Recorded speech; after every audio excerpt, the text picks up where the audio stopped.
Olá a todos e sejam muito bem-vindos a mais um mergulho profundo no nosso canal.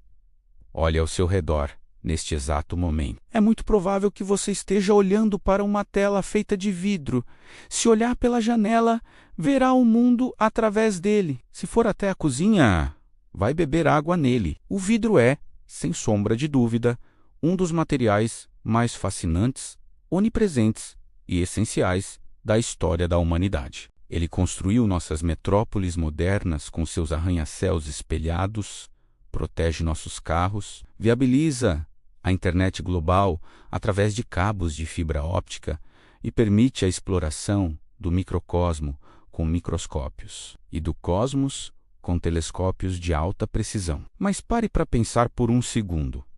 Como é que um material tão cristalino, liso e transparente nasce da sujeira, da terra e da areia opaca? Como transformamos dunas de areia grossa na tela ultra-resistente do seu smartphone ou no para-brisa blindado de um carro forte? Todos os dias, o mundo consome mais de 100 mil toneladas de vidro. Só no Brasil, a produção anual alcança a impressionante marca de 1,5 milhão de toneladas. Para suprir essa demanda colossal, milhares e milhares de toneladas de areia são processadas ininterruptamente. No episódio de hoje, nós vamos desvendar todos os segredos da engenharia térmica, da química e da física por trás da fabricação do vidro, desde os métodos artesanais milenares até os colossais fornos industriais modernos que operam a mais de 1.600 graus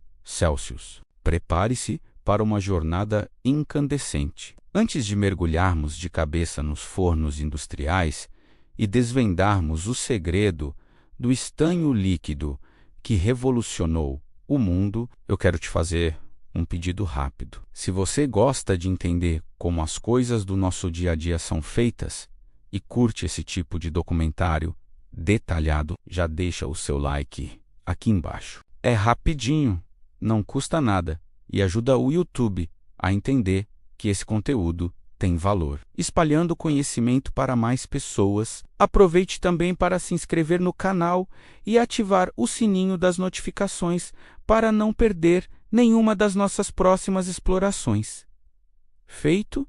Então, vamos lá. A descoberta acidental e a evolução histórica. Para entendermos a magnitude da indústria vidreira atual, precisamos voltar no tempo. A história do vidro não começa em um laboratório moderno de alta tecnologia, mas sim na antiguidade, ao redor de fogueiras primitivas. O historiador romano Plínio o Velho relatou em seus textos que a descoberta do vidro aconteceu por puro acidente. Segundo a lenda, mercadores fenícios estavam transportando blocos de natrão, um tipo de carbonato de sódio natural, muito usado na época, menos em seus navios. Ao atracarem em uma praia na região da Síria para preparar uma refeição, não encontraram pedras para apoiar suas panelas sobre o fogo.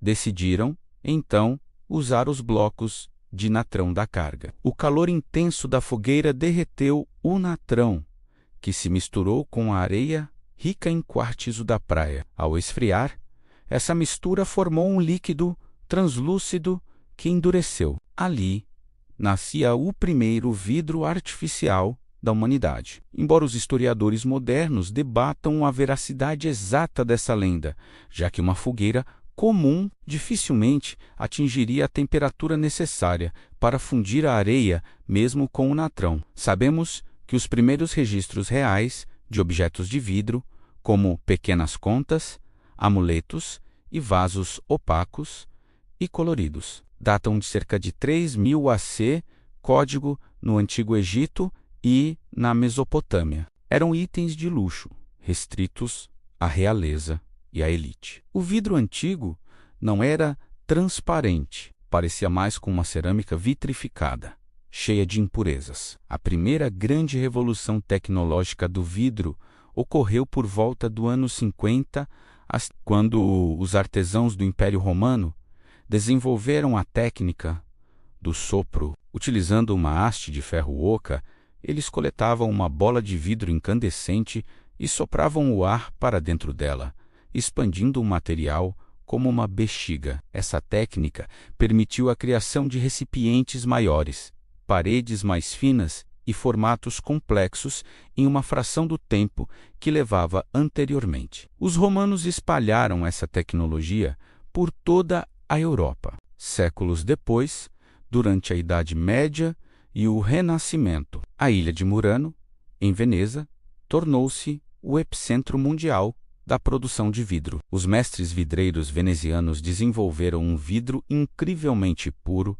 e transparente chamado cristalo. Mas os processos eram guardados a 7 chaves, menos artesãos que tentassem fugir da ilha com os segredos da fabricação poderiam ser condenados à morte. Com a chegada da Revolução Industrial, o vidro deixou de ser um artigo de luxo extremo e começou a ser produzido em maior escala. No entanto, a fabricação de vidros planos, menos aqueles usados em janelas e espelhos, menos, continuava sendo o calcanhar de Aquiles da indústria. O vidro derretido era derramado sobre grandes mesas de ferro e esticado com rolos, mas a superfície resultante era ondulada e distorcia a imagem. Para ficar transparente e liso, o vidro precisava passar por um processo mecânico exaustivo de lixamento e polimento de ambos os lados, o que encarecia absurdamente o produto final. Foi apenas em 1952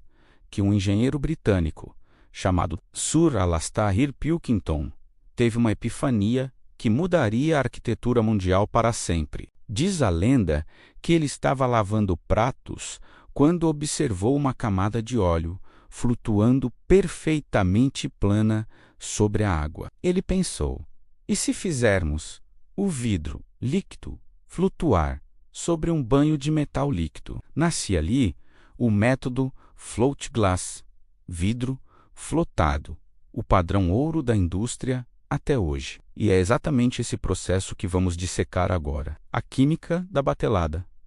Os ingredientes do vidro. Para criar o vidro de alta qualidade que temos hoje, não basta apenas pegar areia do chão e jogar no fogo. A indústria utiliza uma receita química rigorosamente calculada, uma mistura seca conhecida no jargão industrial como batelada ou bate, em inglês. Cada componente dessa mistura tem um papel crucial na estabilidade física e química do produto final. O ingrediente primário e absoluto é a areia de sílica dióxido de silício, que compõe cerca de 60% a 70% da mistura. A sílica é o que forma a rede estrutural do vidro, a verdadeira espinha dorsal do material. No entanto, a areia de sílica pura tem um problema enorme para a indústria: o seu ponto de fusão. Para derreter a areia pura, você precisaria aquecla a absurdos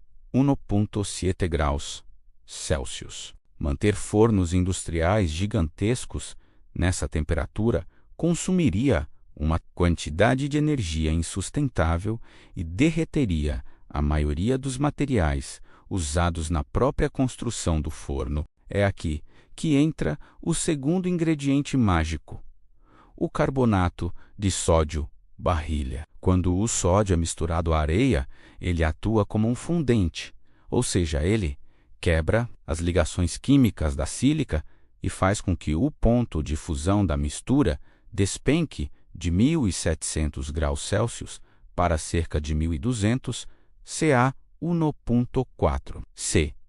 Essa simples adição economiza milhões de dólares em energia e viabiliza a produção em larga escala. Mas o sódio traz um efeito colateral grave. Ele torna o vidro solúvel em água. Se você fizesse uma janela apenas com areia e carbonato de sódio, ela literalmente derreteria na primeira chuva, transformando-se no que os químicos chamam de vidro líquido ou silicato de sódio. Para consertar esse problema e devolver a durabilidade ao vidro, adiciona-se o terceiro ingrediente fundamental, o calcário carbonato de cálcio, junto com magnésio e óxido, de alumínio feldespato. O cálcio atua como um estabilizador. Ele torna a mistura insolúvel e confere resistência mecânica e química, garantindo que o vidro possa suportar as intempéries da natureza durante séculos sem se degradar. Por fim, temos um quarto ingrediente, que é vital tanto para a economia das fábricas quanto para a sustentabilidade do planeta: os cacos de vidro reciclado cullet. As fábricas adicionam entre 15% a 30%, ou até mais, de cacos de vidro previamente triturados à batelada de matérias-primas virgens. Como o vidro reciclado já passou pelo processo de fusão química anterior, ele derrete a uma temperatura muito mais baixa do que a areia pura. O uso de cacos acelera o tempo de derretimento dentro do forno, prolonga a vida útil dos tijolos refratários e reduz drasticamente as emissões de carbono na atmosfera. Vale lembrar que o vidro é um material 100% reciclável e infinitamente reciclável. Uma garrafa de vidro pode ser reciclada milhões de vezes sem perder nenhuma de suas propriedades de pureza ou resistência. Se a fábrica deseja produzir vidros coloridos, como os vidros verdes das garrafas de azeite, os vidros fumês dos carros ou os azuis da arquitetura moderna, entram em cena os óxidos metálicos. O óxido de ferro adiciona tons esverdeados, o óxido de cobalto cria azuis profundos, o selênio gera tons avermelhados e o manganês é usado para criar vidros roxos ou, ironicamente, para neutralizar tons verdes indesejados causados pelas impurezas naturais da areia, deixando o vidro perfeitamente incolor. Metade do texto, segundo a chamada para a ação, estamos chegando ao coração da fábrica, onde a areia se transforma em lava incandescente. Se você está fascinado por essa jornada térmica e química até aqui, não esqueça de deixar o seu like no vídeo. É a sua interação que nos motiva a continuar pesquisando e trazendo esses processos industriais complexos de uma forma clara e objetiva para você. Já curtiu? Então vamos entrar no forno. O forno de fusão, o inferno na Terra. Nas grandes fábricas que chegam a processar incríveis 5.000 toneladas de areia por semana, as matérias-primas são pesadas, com precisão de gramas por sistemas computadorizados e enviadas por esteiras rolantes em direção ao coração da operação. O forno de fusão. Imagine uma estrutura gigantesca, com o tamanho de um prédio de 3 andares e o comprimento de um campo de futebol, construída inteiramente com tijolos refratários especiais, compostos de zircônia, alumina e sílica. Esses tijolos são projetados para suportar o inferno. Um forno industrial de vidro, uma vez aceso, opera 24 horas por dia, 7 dias por semana, 365 dias por ano, durante incríveis 10 a 15 anos ininterruptos. Desligar o forno é um desastre financeiro e logístico, pois, se o vidro líquido esfriar e solidificar dentro dele, a fábrica inteira precisará ser demolida e reconstruída. A mistura seca, abatelada, é empurrada lentamente para dentro da câmara de alimentação. O calor interno é gerado por potentes queimadores alimentados por gás natural ou óleo combustível, frequentemente auxiliados por eletrodos submersos na própria massa de vidro para um aquecimento elétrico direto, o chamado booster elétrico. A temperatura nesse ambiente atinge assustadores 1.600 graus Celsius. A essa temperatura, o aço se transforma em mingau, mas os ingredientes do vidro apenas começam a se fundir. À medida que a areia, o calcário e o sódio derretem, ocorre uma reação química violenta. Toneladas de gases como o dióxido de carbono são liberadas, fazendo a massa líquida ferver e borbulhar como um vulcão ativo. Essa agitação natural é essencial, pois ajuda a misturar os ingredientes, garantindo que o vidro fique com uma composição homogênea. No entanto, essas bolhas de gás precisam ser eliminadas. Caso contrário, o vidro final sairá cheio de defeitos ópticos e pontos fracos. Por isso, a massa incandescente flui lentamente para a zona de afinamento do forno. Ali, a temperatura é controlada de forma precisa para permitir que as bolhas subam à superfície e estourem, deixando para trás um líquido vítreo puro, denso e cristalino. O banho de estanho, o segredo de Pilkington, na prática, é aqui que a genialidade do processo Float Glass se revela. O vidro, líquido, purificado e homogêneo, flui do forno através de um canal estreito chamado bica e começa a derramar-se continuamente em uma câmara longa, escura e selada. A temperatura da massa nesse momento é reduzida para cerca de 1050 graus Celsius. Dentro dessa câmara repousa o grande segredo da perfeição.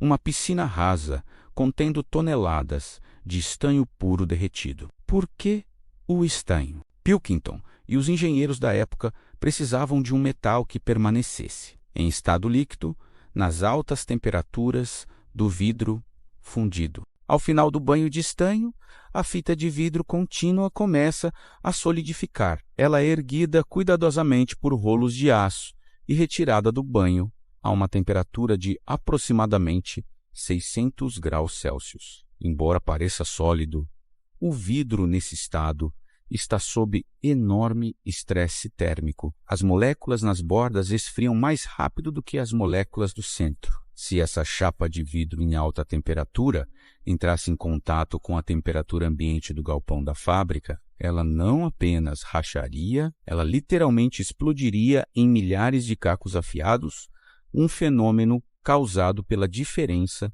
de contração térmica do material. Para que o vidro seja seguro e maleável para o corte, ele precisa relaxar. Para isso, a fita de vidro contínua, que não para de sair do banho de estanho a uma velocidade de até 20 metros por minuto, entra diretamente em um túnel extremamente longo chamado forno de recozimento ou LE. Esse túnel possui dezenas de zonas de temperatura rigorosamente controladas por computadores. Durante o trajeto pelo túnel, o vidro é resfriado milímetro por milímetro, de forma extremamente lenta e homogênea. Quando sai pela outra extremidade do túnel, já em temperatura ambiente, suas tensões internas foram eliminadas e o vidro está estruturalmente estável e pronto para ser manipulado. Nesta etapa, o material entra em uma esteira a céu aberto dentro do galpão, onde ocorre a inspeção óptica automatizada. Mesmo com todo o controle, microbolhas de gás, partículas de areia não derretida ou gotas minúsculas de estanho podem ficar presas no vidro. Para detectar isso, feixes de laser e câmeras de alta velocidade fazem uma varredura em 100% da chapa contínua. Os computadores mapeiam exatamente onde estão os defeitos em tempo real. Em seguida, chegamos à zona de corte. Cortadores automáticos equipados com pequenas rodas de carboneto, de tungstênio ou diamantes industriais riscam a superfície do vidro com extrema velocidade e precisão. Logo após o risco, um rolo pressiona levemente a chapa por baixo, forçando a quebra exata na linha traçada. O software de corte é tão inteligente que otimiza os tamanhos para evitar o desperdício e, ao mesmo tempo, instrui as máquinas a cortar e descartar cirurgicamente as partes que o laser identificou com defeito na etapa anterior. O vidro defeituoso cai diretamente em esteiras subterrâneas, onde é triturado e volta instantaneamente para o início do processo para ser derretido novamente. Lixo zero. As grandes chapas perfeitas, chamadas de chapas jumbo, que podem medir até 6 metros de comprimento, são empilhadas verticalmente por braços robóticos borrifadas com um pó plástico isolante para não grudarem nem arranharem umas nas outras e despachadas em caminhões especiais. Além do vidro comum, os processos de segurança, o processo industrial que descrevemos acima, nos entrega o chamado vidro comum ou vidro cristal float. Ele é excelente para janelas, molduras e móveis básicos, mas tem um problema fatal quando se quebra, forma lascas e pontas de lança extremamente perigosas. Por isso, a engenharia precisou ir além, desenvolvendo vidros de segurança a partir dessa chapa comum. O vidro temperado. Como transformar o vidro frágil em algo até 5 vezes mais resistente a impactos, através da têmpera térmica. A chapa de vidro, já cortada e lapidada, depois de temperado, o vidro não pode mais ser furado ou cortado.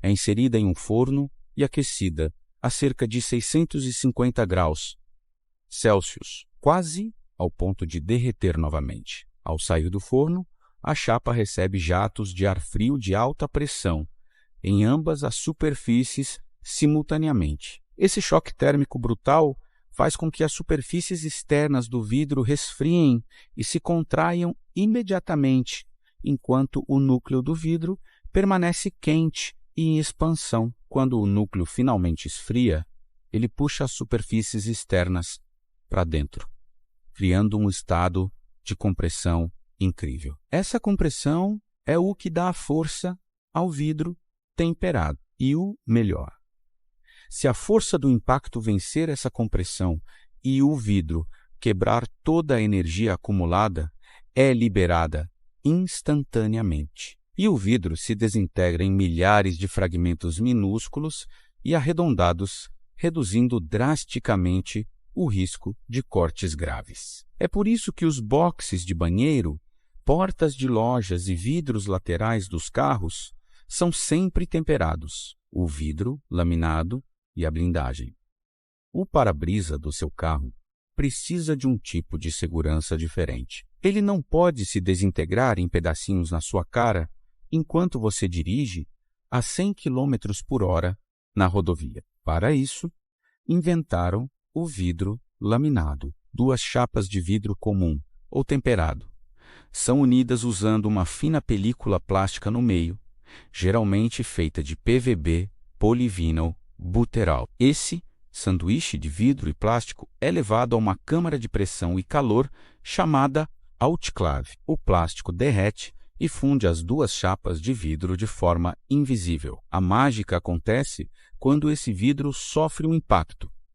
Ele se quebra, mas os cacos de vidro ficam grudados no plástico elástico, mantendo a estrutura da janela no lugar e impedindo a invasão de objetos ou pessoas. É exatamente este o princípio utilizado no vidro blindado. O vidro à prova de balas nada mais é do que um super sanduíche multicamadas. Várias camadas de vidro intercaladas com resinas plásticas de alta resistência térmica e mecânica, como policarbonato e poliuretano. Quando um projétil atinge a blindagem, a primeira camada de vidro se estilhaça, dissipando grande parte da energia cinética da bala. A camada de plástico seguinte atua como uma teia de aranha elástica, absorvendo a deformação. As camadas sucessivas continuam esse processo de quebra e absorção elástica, até que o projétil perca toda a sua força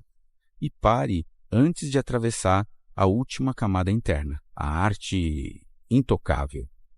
O processo artesanal do vidro enquanto a indústria preza pela automatização perfeita, precisão milimétrica e produção ininterrupta de milhares de toneladas. Do outro lado do espectro temos a produção artesanal de vidro, onde o fator humano dita o ritmo, a textura e as cores de forma poética e única. Em um ateliê ou fábrica artesanal, os fornos são menores, mas igualmente intensos. Em vez de uma grande massa homogênea, o forno artesanal muitas vezes possui vários cadinhos, panelas refratárias internos, cada um mantendo vidro fundido de uma cor diferente. preparados com poções químicas de óxidos metálicos exclusivas de cada mestre vidreiro. O manuseio não é feito por máquinas, mas por força bruta e velocidade humana. Para criar chapas de vidro decorativas, como aquelas texturizadas ou mescladas, frequentemente usadas em vitrais artísticos de igrejas ou luminárias exclusivas, o processo é quase teatral. Os artesãos mergulham pesadas conchas metálicas dentro dos fornos escaldantes e retiram uma quantidade substancial de vidro líquido que brilha em um amarelo incandescente de derreter os olhos.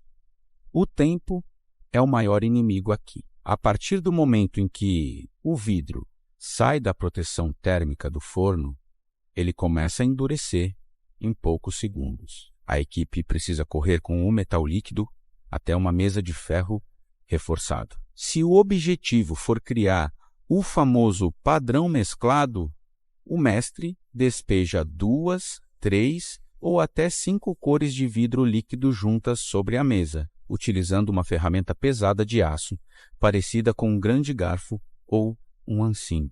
Ele mexe vigorosamente na massa de vidro que ferve e emite fumaça, torcendo os filetes de cores entre si. Assim como o movimento de mexer massa de bolo de mármore, as cores de vidro se entrelaçam sem se fundirem completamente, criando veios únicos que nunca se repetirão exatamente iguais em nenhuma outra peça do mundo. Em seguida, entra a etapa de laminação. No artesanato, não há banhos de estanho de centenas de metros de comprimento. A massa brilhante é empurrada para uma antiga e confiável máquina laminadora manual ou semiautomática, composta por 2 grossos rolos cilindros metálicos paralelos. A massa de vidro é engolida e esmagada com imensa força entre esses rolos, saindo do outro lado como uma lâmina texturizada, já adotando as ondulações esculpidas nos próprios cilindros de metal. A distância ajustada entre esses 2 cilindros é o que determina se o vidro artesanal terá 3 ou 10 milímetros de espessura. Mesmo no processo manual, as leis da física não mudam. Essa lâmina espetacular não pode esfriar ao relento. Os artesãos a transferem apressadamente para fornos de resfriamento para o processo de recozimento gradual. Depois de 24 horas descansando na escuridão quente e controlada do forno, a chapa colorida finalmente atinge a temperatura ambiente sem tensões internas, pronta para que um artesão utilize sua ferramenta manual, com ponta de carboneto de tungstênio, para traçar, quebrar e dar vida a verdadeiras obras de arte imortais. Desde os acidentes nas fogueiras antigas da Síria até os complexos fornos robóticos gigantes que não desligam há 15 anos. A jornada da areia que vira janela é um testamento incrível do poder da engenharia humana. Se você chegou até aqui, muito obrigado por acompanhar essa imersão de conhecimento conosco. Se você absorveu algo novo e se maravilhou com as transformações da natureza nas mãos da indústria, por favor, deixe aquele seu like final no vídeo, inscreva-se no Tudotech HD e compartilhe esse episódio com um amigo que adora curiosidades tecnológicas. Afinal, conhecimento bom é conhecimento compartilhado.